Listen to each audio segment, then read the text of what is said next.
की हार हुई परंतु उसका पूजा होती है। जय सिंह जयपुर में उनका जो रिश्तेदार था उसने अकबर से समझौता की, उसकी पूजा नहीं होती।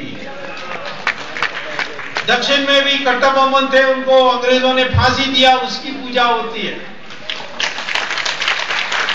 रानी से झांसी हारी, उसकी पूजा होती है। सुभाष चंद्र बोस हारे, उसकी पूजा होती है। हाँ, जीतना है, इसीलिए शिवाजी ने जीत करके दिखाया, उसकी तो ज्यादा पूजा होती है। हमारे देश में हमारी सभ्यता के कारण आज हम पछता रहे हैं। हमारी संस्कृति थी कि कोई भी यानी युद्ध का जो संस्कृति थी उसका दुरुपयोग विदेश के लोगों ने किया। हमारी युद्ध की संस्कृति थी कि सुबह सूर्य को उदय होने के पहले हम जंग में नहीं जाएंगे, युद्ध में नहीं जाएंगे, और सूर्य का अस्त होगा शाम को तो बस वापस तंबू में जाकर सोएंगे। ये हमारी नियम थी। दूसरा था खेत में नहीं लड़ेंगे, नगर में नहीं लड़ेंगे, सिर्फ लड़ेंगे मैदान में, खुला मैदान में, जैसे कुरुक्षेत्र। रावण भी जब उसने राम से लड़नी थी वो किला से बाहर आए थे मैदान में। और तीसरा, हारने के बाद माफी मांगोगे तो फिर वो आपको माफ किया जाएगा और इज्जत के साथ लौटाया जाएगा। ये गलती विदेशियों ने बहुत फायदा उठाया। मोहम्मद गोरी आए यहाँ 16 बार और पृथ्वीराज चौहान ने उनको 16 बार माफ किया, 17 बार में वो जीत गए। ये सभ्यता हमें विदेशियों के साथ कभी दिखाना नहीं है।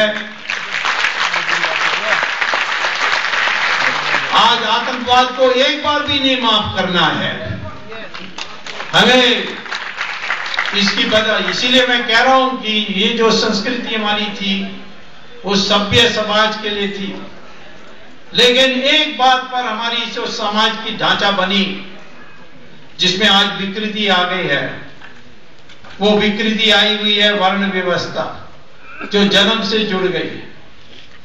लेकिन उसकी पुरानी कल्पना दूसरा थी कि ऋषि भृगु ने कहा था कि समाज में 4 आयाम हैं सत्ता के। एक है ज्ञान, दूसरा है शस्त्र, तीसरा है धन, चौथा है जमीन। और ये ऐसे बांट देने चाहिए किसी व्यक्ति के पास एक से ज्यादा ना हो। इसीलिए जिनके पास ज्ञान की प्राप्त करने के लिए अधिकार यानी दायित्व थी, उनको शस्त्र नहीं वो रख सकते थे, धन नहीं रख सकते थे और भूमि नहीं रख सकते थे। जिनके पास शस्त्र थी वो राज कर सकते थे, राजा बन सकते थे, परंतु नीति के लिए जिनके पास ज्ञान था उनके पास जाना होता था। और ये जन्म से नहीं जुड़ा था। वेद व्यासा जिन्होंने महाभारत लिखी, उनका मां मछुआरा थी, वो ब्राह्मण नहीं थे, यानी ब्राह्मण परिवार में नहीं पैदा हुए। वाल्मीकि दलित थे, मां ऋषि बने, रामायण लिखी। कालिदासा जंगलों में पेड़ काटते थे, शिकार करते थे, वो भी महर्षि बने। विश्वामित्र ऋषियों के ऋषि क्षत्रिय परिवार में पैदा हुए। और ब्राह्मण गलती करता था उसको सजा मिलती थी। रावण ब्राह्मण था और ये करुणानिधि को नहीं पता था और इसीलिए वो रावण लीला मनाता था। मैंने उसको बहुत समझाया कि रावण तो ब्राह्मण था, वो मानसरोवर गया, वर लेकर आया, लेकिन उसने गलती की, उसने सीता का अपहरण किया, इसीलिए उसका वध हुआ।